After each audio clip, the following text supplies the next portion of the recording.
दृश्य आपण पाहतोय आंदोलकांची एक तुकडी संसदेच्या मुख्य दारात दाखल झाल्याची बातमी समोर आल्यानंतर आता त्या ठिकाणी सदन की कार्रवाई 2 बजे तक के लिए स्थगित की जाती है। 2 बजे तक के लिए एकीकडे ठेवूया आणि लोकसभेचं कामकाज पुन्हा एकदा तहकूब झालेलं आहे। ही 2 दृश्य आपण या क्षणी पाहतोय। या ठिकाणी अश्रुधुराच्या नयकांड्या सोडण्याकरता संसद परिसरात सज्जता पाहायला मिळते आहे। दुसरीकडे संसदेच्या दाराला मोठा टाळा देखील लावण्यात आल्याची दृश्य आपण या क्षणी पाहतोय।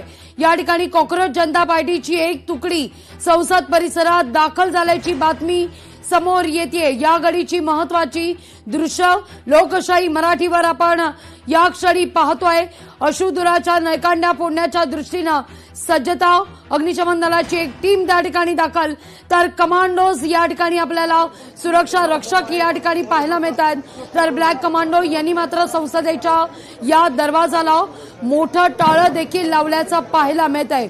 कॉक्रोच जनता पार्टीची एक तुकडी या संसद परिसरात दाखल झाल्याची माहिती मिळताच संसद परिसरातली ही आतली दृश्य संसदेवर कॉक्रोच जनता पार्टीचा हा मोर्चा, एकीकडे अभिजित दिपके यांनी 48 तासानंतर उपोषण सोडलेलं आहे, तर दुसरीकडे कॉक्रोच जनता पार्टीची एक टीम संसद परिसरात पोहोचते। संसद परिसरामध्ये मोठा फौजफाटा तैनात करण्यात आलेला आहे। दिपकेंच्या उपोषणानंतर अनेक घडामोडी आता घडताना दिसतात। सोनम वांगचुक यांच्या विनंतीनंतर अभिजित दिपके यांनी उपोषण सोडलं आणि त्यानंतर आता एक तुकडी संसद परिसरात दाखल होण्यास सुरुवात झालेली आहे आणि त्यानंतर संसद भवन परिसरातली आतली दृश्य आपण या क्षणी पाहतोय। आतमध्ये मात्र अश्रुधुराच्या नयकांड्या या सोडण्याच्या दृष्टीनं सज्जता पाहायला मिळते। कॉक्रोच जनता पार्टीचा चलो संसद हा नारा आहे आणि त्याकरता आता मोठ्या संख्येनं तरुण तरुणी या संसद परिसरात दाखल होण्यास सुरुवात झालेली आहे। एकच प्रमुख मागणी आहे, नीट परीक्षेतील घोटाळा प्रकरण आणि या प्रकरणी केंद्रीय शिक्षण मंत्र्यांनी राजीनामा द्यावा, ही मागणी कॉक्रोच जनता पार्टीनं या क्षणी केलेली आहे।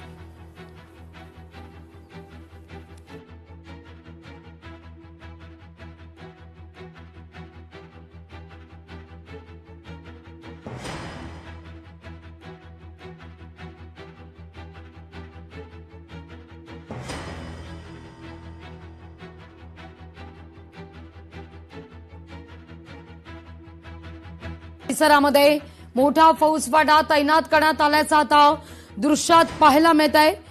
कोणत्याही परिस्थितीत संसद भवन परिसरात धडकणारच अशी भूमिका कॉक्रोच जनता पार्टीनं घेतल्यानंतर आता संसद भवन परिसरातली सुरक्षा वाढवलेली आहे, तर तिथं विरोधक देखील या मुद्द्यावर आक्रमक होताना दिसतात। विद्यार्थ्यांचं म्हणणं आहे, एकदा तरी ऐकून घ्या अशी या ठिकाणी विरोधकांकडून मागणी करण्यात आलेली आहे। विरोधकांनी आता या मुद्द्यावर कॉक्रोच जनता पार्टीला पाठिंबा दर्शवलेला आहे। सपा अखिलेश यादव यांचं एक शिष्टमंडळ जंतर मंतरवर कोणत्याही क्षणी पोहोचेल। लोकशाही मराठी ऐका, पहा, जागरूक रहा।